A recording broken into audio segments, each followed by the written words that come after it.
இடம்பலம் entertainment நேயர்களுக்கு வணக்கம். நம்ம வந்து இவ்வளோ நாளாக நம்ம பிக் பாஸ் ரிவ்யூ பார்த்துட்டு இருக்கோம். அதே மாதிரி சினிமா கண்டென்ட்ஸ் பற்றின தகவல்களும் தொடர்ச்சியாக வரப்போகுது. ஏற்கனவே ஒரு கண்டென்ட் வந்திருக்கு. நம்ம அதை சார்ந்து இன்னொரு சினிமா கண்டென்ட்டை பார்க்க போகிறோம்.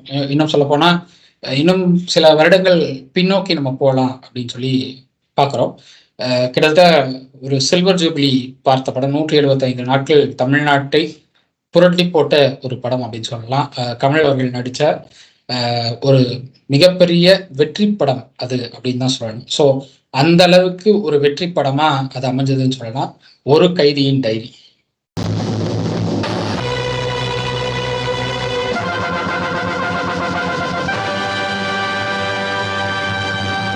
இந்த படம் வந்து என்ன சொல்றது, ஒரு பெரிய வெற்றியை சம்பாதிச்ச படம் அப்படின்னு சொல்லலாம். ஒரு பக்கம் வந்து ரேவதி இருப்பாங்க, இன்னொரு பக்கம் ராதா அவர்கள் இருப்பாங்க. ஸோ 2 ஹீரோயின்ஸ் இருப்பாங்க. ஜனகராஜ் சார் வந்து கமல்ஹாசன் அவருடைய நண்பரா நடிச்சிருப்பாரு. அவருடைய கேரக்டர் ரொம்ப வித்தியாசமா இருக்கும். அதே மாதிரி இன்னும் சொல்ல போனா மலேசியா வாசுதேவன் சாரும் இதுல வந்து ஒரு பொலிட்டீஷியனா நடிச்சிருப்பாரு. இளவரசர் சார் இருப்பாரு, வினு சக்கரவர்த்தி அவர்கள் இருப்பாங்க, வீரராகவன் சாரும் டிஐஜியா வந்திருப்பாரு சில இடங்கள்ல. ஸோ இந்த படம் இப்போ வந்து 40 வருடங்கள் ஆக போகுது. கிட்டத்தட்ட ஜனவரி 14, 1985 ரிலீஸ் ஆன படம். கிட்டத்தட்ட 40 ஆண்டுகள் ஆக போகுது. இன்னுமே பேசக்கூடிய படம். இன்னும் சொல்ல போனா டிவியில போட்டா கூட எல்லாரும் அமர்ந்து பார்க்கக்கூடிய ஒரு த்ரில்லர் படம் அப்படின்னு சொல்லலாம். ஸோ அந்த அளவுக்கு அழகான கதைக்களம் கொண்ட ஒரு படம். இன்னும் சொல்ல போனோம்னா இசையும் கூட அதுக்கு வலு சேர்த்திருக்குன்னு சொல்லலாம். இளையராஜா அவர்களுடைய இசை. ஸோ அதை பத்தி தான் நம்ம பேச போறோம். ஸோ இந்த விஷயம் நீங்க எப்படி பாக்குறீங்க அப்படின்னு சொல்லி நம்ம பேசலாம். பிரியாகுணன் அவர்கள் வணக்கம். வணக்கம். முதல்ல இந்த ஷோக்கு என்ன கூப்பிட்டு பேசணும் அப்படின்னுட்டு நம்ம 2 பேர் பேசணும்ன்றது வந்துட்டு எனக்கு ரொம்ப சந்தோஷமான விஷயம். என்டர்டைன்மெண்ட்ல நம்ம வேற ஒரு வேற ஒரு ரூட்ல போறப்போ வந்துட்டு கமல்ஹாசன் அப்படின்றது ஆரம்பிக்கிறது எனக்கு ரொம்ப சந்தோஷமான ஒரு விஷயம். ஆஸ் யூ செட் earlier வந்துட்டு ஒரு பெரிய கமல்ஹாசன் ஃபேன் அப்படின்றத சொல்லி நிறைய முரண்பாடுகள் இருந்தாலும் கமல்ஹாசன் சொல்றப்ப வந்துட்டு நிறைய விஷயங்கள் வந்துட்டு நாம அவர் பேசுறதுல இருந்து கத்துக்கிறோன்றதெல்லாம் விட்டு அவர் பார்வையில இருந்து கத்துக்கிறோம். அதுதான் அங்க பெரிய விஷயமே. அங்க கமல்ஹாசன் கிட்ட இருக்கிற அந்த ஸ்பெஷாலிட்டியே அவரோட பார்வை தான். அவர் என்ன பேச வராரு, மனசுல என்ன இருக்குன்றத அந்த பார்வையில காட்டுவாரு. இப்ப அந்த 40 வருஷம் ஆக போற அந்த ஒரு கைதியின் டைரி பத்தி நம்ம பேசுறோம். ஃபர்ஸ்ட் இனிஷியேட்டிவ் எடுத்துட்டு இந்த ப்ரோக்ராம நம்ம பண்றோன்றப்ப வந்துட்டு எனக்கு அது என்ன சொல்றது, பிளஷர் இஸ் மைன்ன்றத நான் சொல்லுவேன். இந்த ஆப்பர்ச்சுனிட்டி எனக்கு கொடுத்ததுக்காக மிக்க நன்றின்றத நான் சொல்லுவேன் நானு. சோ அந்த டாபிக் உள்ள போலாம். இது வந்துட்டு ஒரு தந்தை மகன், அந்த 2 வேஷங்கள்லயும் வந்துட்டு கமல் நடிச்சிருக்கிற திரைப்படங்கள்ல அது ஒண்ணுன்னுட்டுன்னு நம்ம எடுத்துக்கலாம். ஒரு கைதியின் டைரி, இந்த கடல் மீன்கள் திரைப்படத்துல வந்துட்டு வயசான கதாபாத்திரத்துல ஏற்கனவே வந்துட்டு கமல்ஹாசன் நடிச்சிருப்பாரு. இதுல வந்துட்டு ஒரு வயசான கமலோட தோற்றம் வந்துட்டு கொஞ்சம் வித்தியாசமா இருக்கும் கைதியின் டைரியில. அதுக்கு வந்துட்டு ஒரு காரணம் இருக்கு ஹரிஷ். இத பத்தி நம்ம கண்டிப்பா பேசியே ஆகணும். அது என்னன்னாக்கா Hollywood makeup. So it started there. அவர் மைக்கேல் வெஸ்ட்மூர் என்ற அந்த இவரு மேக்கப் ஆர்டிஸ்ட் வந்து கமலோட கூட்டணியில இந்த திரைப்படத்துலதான் அவர் துவங்கினாரு. இது ரொம்ப பெரிய விஷயம், எல்லாராலும் பாராட்டப்பட வேண்டிய விஷயமா இருந்தது. This was about 40 years is டிராவலிங்ன்றத வந்துட்டு நம்ம சொல்லணும். அந்த மைக்கேல் வெஸ்ட்மூர்ன்ற அந்த ஒரு ஹாலிவுட்ல இருந்து கொண்டு வந்த மேக்கப் ஆர்டிஸ்ட் தான் வந்துட்டு கமல்ஹாசன் ஒப்பனைக்கு வச்சிருக்காரு. That was the first film he started with-ன்றத ரொம்ப பெருமையா சொல்லிக்க வேண்டிய ஒரு விஷயம். இன்னும் இந்த இதுல வந்துட்டு நம்ம சுவாரஸ்யமா பேசணும் அப்படின்றத தாண்டி முரண்களும் நிறைய இருந்தது அந்த படத்துல. இப்போ ஜெயிலுக்கு போயிருப்பாரு கமல், அவருக்கு ஒரு மகன் இருப்பாரு. அவரை வந்துட்டு இவர் சொன்ன ஜனகராஜ் வளர்த்திருப்பாரு. ஒரு ஜனகராஜ் கிட்ட கொடுக்கும் போதே வந்துட்டு அவனை அயோக்கியனா வளர்க்க சொல்லிதான் கொடுப்பாரு. பட் ஜனகராஜ் வந்துட்டு அவரை போலீஸ் ஆக்குவாரு.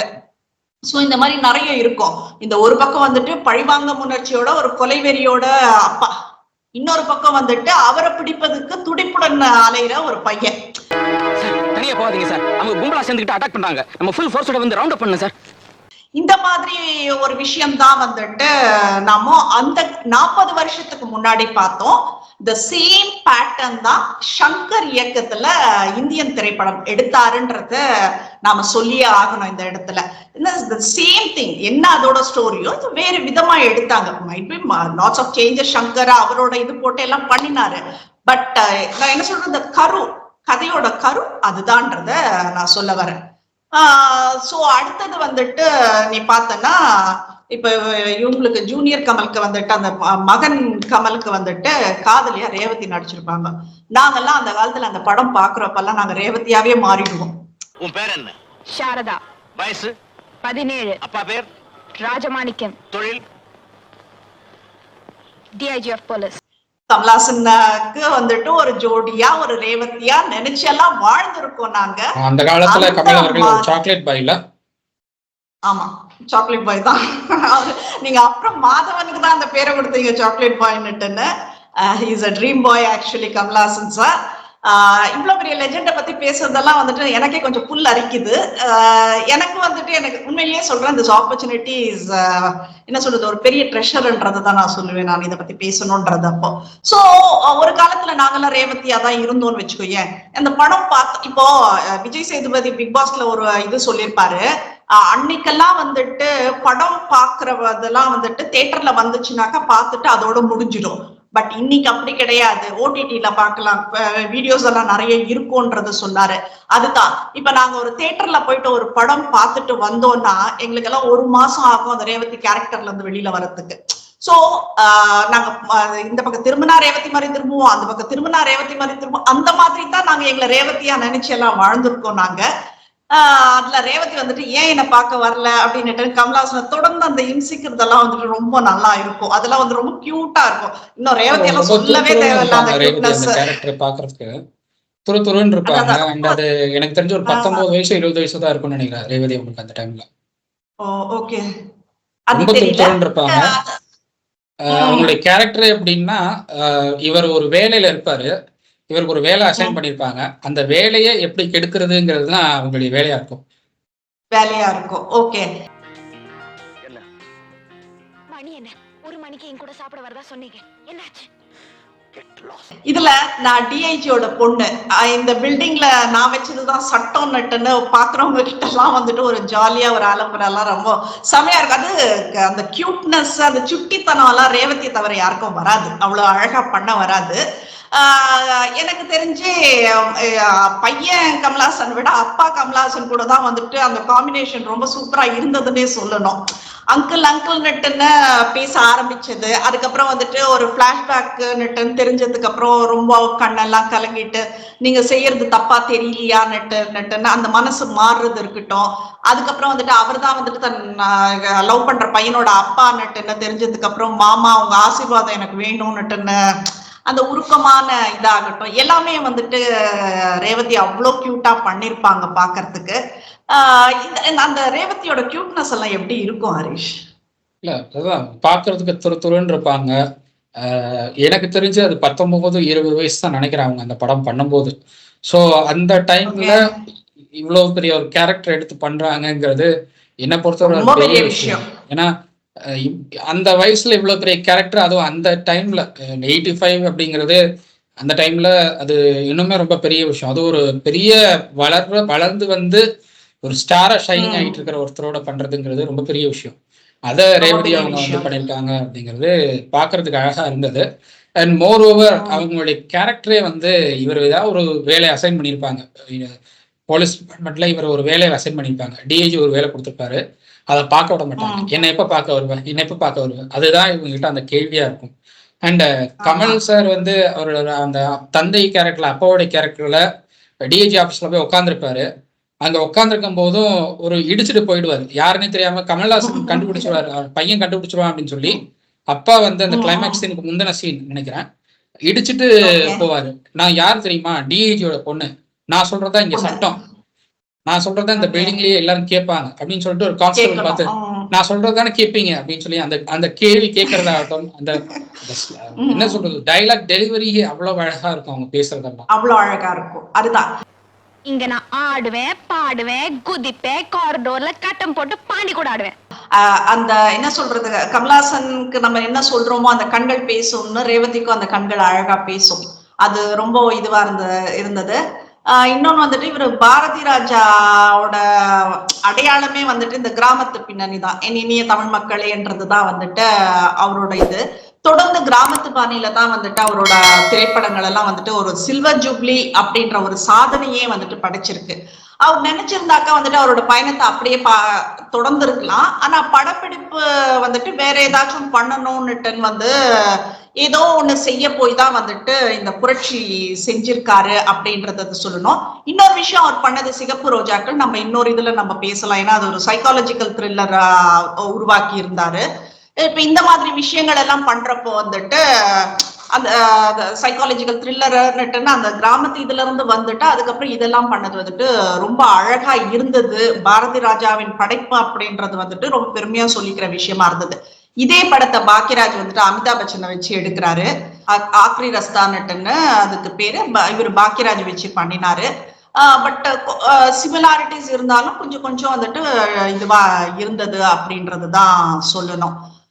இதுக்கப்புறம் ஹரிஷ், இந்த லாஜிக்கான கேள்விகள் எல்லாம் கேட்க விடாம, இப்ப நீ வந்துட்டு இந்த படத்துல வந்துட்டு நீ ரிவ்யூ சொல்றேன்னா என்னை பத்தி நீ எதுவும் பேசாதன்ற அளவுக்கு தான் அந்த படத்தை எடுத்திருப்பாங்க. எப்படின்னாக்கா ரொம்ப நெகிழ்ச்சியான தருணங்கள் எல்லாம் கொடுத்திருப்பாங்க.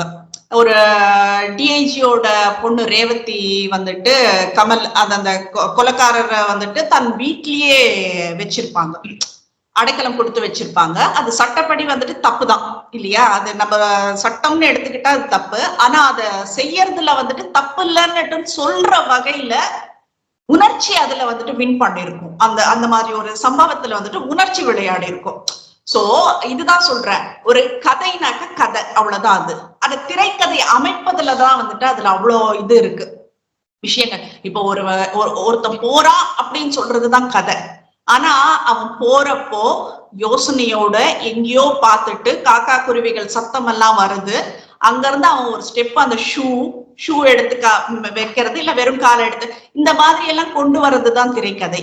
அந்த திரைக்கதையில உணர்ச்சி இருந்தாதான் வந்துட்டு அது இன்னும் உயிரோட்டமான ஒரு படமா இருக்கும்னு சொல்லும். அந்த மாதிரி உயிரோட்டமான படங்கள்ல கைதியின் டைரியை வந்துட்டு ரொம்ப அழகா சொல்லணும். ஏன்னா சட்டங்களே வந்துட்டு மாறி இருக்கு, அந்த இடத்துல வந்துட்டு சட்டங்களே மீறின மாதிரி இருந்தாலும் உணர்ச்சி அந்த இடத்துல ஜெயிக்குதுன்றதுனால அது வந்துட்டு யாரும் முரண்பாடாவோ இல்ல நெகட்டிவாவோ வந்துட்டு யாரும் பேச முடியாத அளவுக்கு அந்த படம் இருந்தது. மிஷ்கின் சாரோடைய சைக்கோ படம் பார்க்கும்போது அதித்தி ராவ் அவங்களுடைய கேரக்டர் அப்படியே வந்து ரேவதி அவங்களுடைய கேரக்டரோட ஒத்து போற மாதிரி இருந்துச்சு. ஏன்னா ஒரு குற்றவாளிய வந்து குழந்தைய பாக்குற ஒரு கேரக்டரா அதித்தி ராவ் இருந்தாங்க அந்த படத்துல. இதுல இந்த படத்துல எப்படின்னா தன்னை கடத்தி வச்சிருக்காரு கமல் சார், அவர் அப்பா கேரக்டர்ல தன்னை கடத்தி வச்சிருக்காருங்கிறது தெரிஞ்சும் அவருக்கு வந்து குண்டாடி பட்டிருக்கு அப்படின்னோன்னா அங்கிள் அங்கிள்னு சொல்லி அந்த பாசத்தை காட்டுற விதம் கிட்டத்தட்ட அந்த சிமிலாரிட்டிஸ் அப்படியே ஒத்து போற மாதிரி இருந்தது அந்த படத்துல.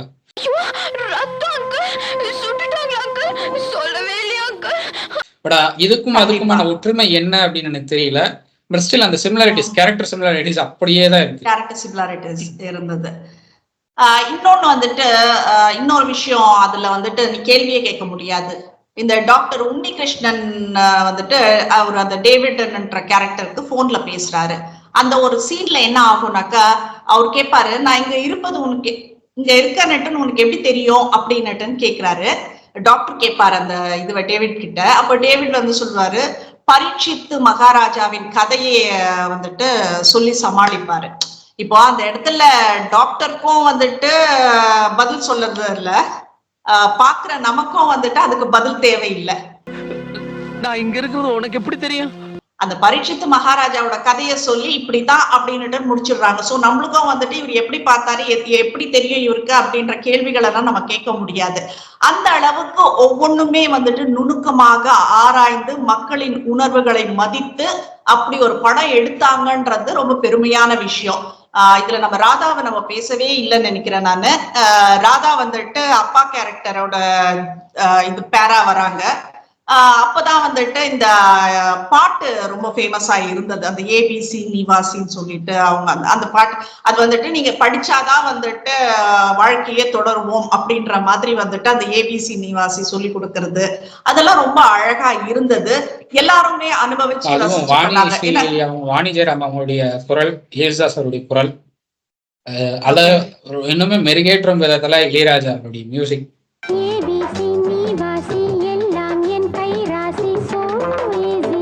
அதுதான் வந்து அந்த பாட்டுக்கு இன்னுமே உயிரோட்டம் கொடுத்ததா நான் பாக்குறேன். அந்த பாட்டு உயிரோட்டம் கொடுத்தது. இதுல என்னன்னா வந்து படம், கதை, திரைக்கதை எல்லாம் தாண்டி இப்ப ஹீரோயின்ஸுங்க அவங்க ரோல் பண்ணாங்க, கியூட்டா பண்ணாங்க. ஹீரோயின்ஸ் வந்துட்டு அழகா காட்டிட்டாலே வந்துட்டு அது வந்துட்டு ஒரு ஃபுல்ஃபில் ஆயிடணும். பட் ஹீரோக்கு அந்த மாதிரி எல்லாம் பண்ண முடியாது. அந்த கேரக்டருக்கு உயிர் கொடுக்கணும். கமல்ஹாசன் சின்ன குழந்தை களத்தூர் கண்ணம்மால இருந்து இன்ன வரைக்கும் ஹி ஜஸ்டிஃபைஸ் ஹிஸ் கேரக்டர். ஒரு இடத்துல கூட வந்துட்டு அவர்கிட்ட அந்த மைனஸே பார்க்க முடியாது. இந்த வயசுல இவ்வளோ இதுவா வந்துட்டு டெடிகேட்டடா வந்துட்டு ஒர்க் பண்ற ஆர்டிஸ்ட் ஒரு ஹீரோ கமல்ஹாசன். நிறைய பெண்களின் கனவு கண்ணன்னா கனவு மன்னன் அப்படின்னு சொல்ற அளவுக்கு அந்த காதல் மன்னன் கமல்ஹாசன். சோ இந்த மாதிரி நிறைய விஷயங்கள் சொல்லிட்டு போலாம். அவரோடது ஆக்டிங்ன்றது இப்ப நம்ம சொல்றோம் இல்ல, அந்த உயிரோட்டம்னு சொல்லிட்டு அது ரொம்ப முக்கியமான விஷயம் படத்துல. நீ என்னதான் வந்துட்டு பாட்டுங்க போடு, என்னதான் டான்ஸுங்க போடு, ஏதாச்சும் ஒரு அந்த இது இன்பிட்வீன் வந்துட்டு ஒரு டான்ஸ் ஒண்ணு வரும் இல்லையா, இந்த டிஸ்கோ சாந்தி இவங்களெல்லாம் போட்டு பண்றது, அந்த மாதிரி டான்ஸுகள் ஆகட்டும், இதெல்லாம் பண்ணி நீ என்னதான் அவுட்டோர் எல்லாம் எடுத்துட்டு போயிட்டு மலை, காடு, ஜெர்மனி, சுவிட்சர்லாண்டுன்னு எடுத்தாலும் அந்த ஹீரோ என்ன பண்ணணுமோ அதை பண்ணினா மட்டும்தான் வந்துட்டு அந்த படம் ஓடும். கமல்ஹாசனுக்கு வந்துட்டு நீ ஜஸ்ட் ஒரு சென்டென்ஸோட லைன் சொன்னா போறோம், அவர் சென்டென்ஸே ஃபுல்ஃபில் பண்ணிடுவாரு. அந்த மாதிரி ஒரு கமல்ஹாசன் வந்துட்டு எல்லாம் வந்துட்டு இன்னொரு கமல்ஹாசன் அந்த நான் ரீப்ளேசபிள்னு சொல்லுவோம் இல்ல, அந்த மாதிரி எல்லாம் யாரும் கிடையாது ரீப்ளேஸ் பண்றதுக்கெல்லாம். சோ 40 வருஷத்துக்கு முன்னாடி பண்ணின ஒரு கைதியின் டைரி இன்னைக்கும் வந்துட்டு இப்ப ஒரு விஷயம் சொல்றோம் இல்லையா, அவரோட மேக்கப் ஆர்டிஸ்ட் பத்தி எல்லாம். சோ இந்த மாதிரி விஷயங்கள் அவர் வந்துட்டு என்ன சொல்றது, உலக நாயகன்ன்றதுதான். ஒவ்வொரு படத்துலயும் ஏதோ ஒரு ஸ்பெஷாலிட்டி இருக்கும். அந்த மாதிரி ஒவ்வொரு படத்துலயும் அவரை பேச வைக்கும். அந்த மாதிரி விஷயங்கள் எல்லாம் அவர் நிறைய பண்ணிருக்காரு. அந்த சிரிப்பு, அந்த அழகு, அந்த மீசை, இதெல்லாம் வந்துட்டு எங்களால வந்துட்டு லைஃபுக்கும் மறக்க முடியாத ஒரு இது எங்களுக்கு. இப்பெல்லாம் மீசை இல்லாத இருக்கும்போது அப்ப எவ்வளவு அழகா இருந்தாரு, ஏன் இப்படி பண்றாரு தெரியலையே அப்படின்ற மாதிரி இருக்கும். பட் அது ஒன்றும் ஆக்வர்டாலாம் இல்லை, நல்லா இருக்கு. But still we want that கமல்ஹாசன்ன்றது தான் எங்களுக்கு ஒரு அந்த ஒரு ஏக்கம்னு வச்சுக்கோயேன். அப்படி இருக்கும் கமல்ஹாசனோட இதெல்லாம். ஸோ வி ஸ்டில் இப்ப நம்ம அந்த 40 வருஷத்துக்கு முன்னாடி போயிட்டு அந்த ஒரு கேரக்டரு, அந்த ஒரு ரேவதி கேரக்டர் எல்லாம் வந்துட்டு இன்னும் பசுமையா இருக்கு மக்களுக்கு அப்படின்னா வந்துட்டு இந்த படம் கமல்ஹாசன் வந்துட்டு அந்த அளவுக்கு அற்புதமா படைச்சாருன்றதுதான் நம்ம சொல்லணும். எப்பவுமே ஒரு சிலை வடிச்சா கூட வந்துட்டு ஃபைனலா என்ன பண்ணுவாங்க, என்னதான் சிலை அழகா வடிச்சாலும் வந்துட்டு ஒண்ணுமே தெரியாது, கடைசியா அந்த கண்ணு வரைவாங்க பாரு, அதுலதான் உயிர் வரும். அந்த மாதிரிதான் கமல்ஹாசன் ஒவ்வொரு படத்துக்குமே இருப்பாரு. சோ இதுக்கு மேல கமல்ஹாசனை பத்தி ஒன்னும் எக்ஸ்ட்ரா வேர்ட்ஸ்ங்க வந்துட்டு தேடிதான் எடுக்க வேண்டியது.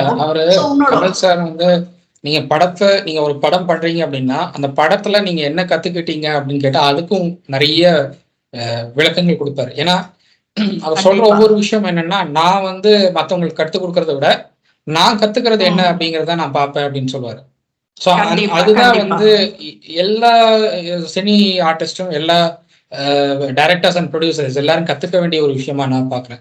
நீங்க வந்து படம் பண்றீங்க, நீங்க இந்த படம் பண்றீங்க, அது மெமரபிளா இருக்கு அப்படின்னா அது ஓகே. பட் நீங்க அந்த செட்ல இருந்து நீங்க என்ன கத்துக்கிட்டீங்க, அந்த படத்தோடைய ஒர்க்கிங் டைம்ல நீங்க என்ன கத்துக்கிட்டீங்கிறது தான் முக்கியம். அது வந்து கமல் சார் கிட்ட நிறைய இருக்குன்னு நான் பாக்குறேன். அப்படியான எக்ஸ்பீரியன்ஸ் நிறைய இருக்குன்னு பாக்குறேன். புக் ஒன்று எழுதிட்டு இருக்கேன் நான். ஸோ அது சம்பந்தமா அவரை சந்திக்கக்கூடிய வாய்ப்புகள் இருக்குன்னு தான் நான் பாக்குறேன். அதை பார்க்கும்போது நிச்சயமா இதை பத்தி கேட்கலாம் அப்படிங்கிற ஒரு இடத்துல இருக்கேன் நான். அப்ப சொல்ல ஒரு 40 வருஷத்துக்கு முன்னாடி உங்க கூட ரேவதியா வந்துட்டு தன்னையே வந்துட்டு ஒரு ரேவதி மாதிரி ஒரு நினைப்புல எல்லாம் வாழ்ந்தவங்க எல்லாம் இன்னும் இருக்காங்க அப்படின்றத வந்துட்டு அவருக்கு ஞாபகப்படுத்து. ரொம்ப சந்தோஷமா இருக்கு ஹரிஷ், எனக்கு இந்த ஆப்பர்ச்சுனிட்டி நீ கொடுத்ததுக்கு. ஏன்னா கமல்ஹாசனை பத்தி பேசணும்னாக்கா இன்னைக்கெல்லாம் உட்காந்து பேசிட்டு இருப்பேன். எனக்கு அவரோட அரசியலுக்கு வந்ததுக்கு அப்புறம் தான் வந்துட்டு அந்த அரசியல் இது எனக்கு பிடிக்கல. மற்றபடி ஆஸ் எ ஹீரோ வந்துட்டு ஐ லவ் ஹம்ன்றதை தான் நான் சொல்வேன். நான் எனக்கு அந்த அளவுக்கு ஒரு இதுவை வந்து கிரியேட் பண்ணி கொடுத்துருக்காரு அவரு. ஹீரோனா இப்படித்தான் இருக்கணும் அப்படின்ற மாதிரி. So Kamal Haasan sir will continue. So நம்ம இவ்வளவு நாள் ஒரு 40 வருட காலத்துக்கு அப்புறம் அந்த 40வது வருடம் கடக்கிற ஒரு படத்தை பத்தி பேசியிருக்கோம். அது சில்வர் ஜூப்ளி கண்ட ஒரு படம், தமிழ்நாட்டை புரட்டி போட்ட ஒரு படம் அப்படின்னு சொல்லலாம். அந்த படத்தை பத்தி நம்ம பேசியிருக்கோம். ஸோ இவ்வளவும் நம்ம பேசி கிட்டத்தட்ட மெமரபிளா நம்ம வந்து நிறைய விஷயங்களை பகிர்ந்துருக்கீங்க எங்களோட. அடுத்த வேற ஒரு டாபிக்ல நம்ம பேசலாம். அதுவரை நன்றி. நன்றி ஹரீஷ். இன்னும் நிறைய கமல்ஹாசன் டாபிக்கா கொண்டு வாங்க, இன்னும் சுவாரஸ்யமா பேசலாம்ன்றத சொல்லிக்கிறேன். Thank you very much.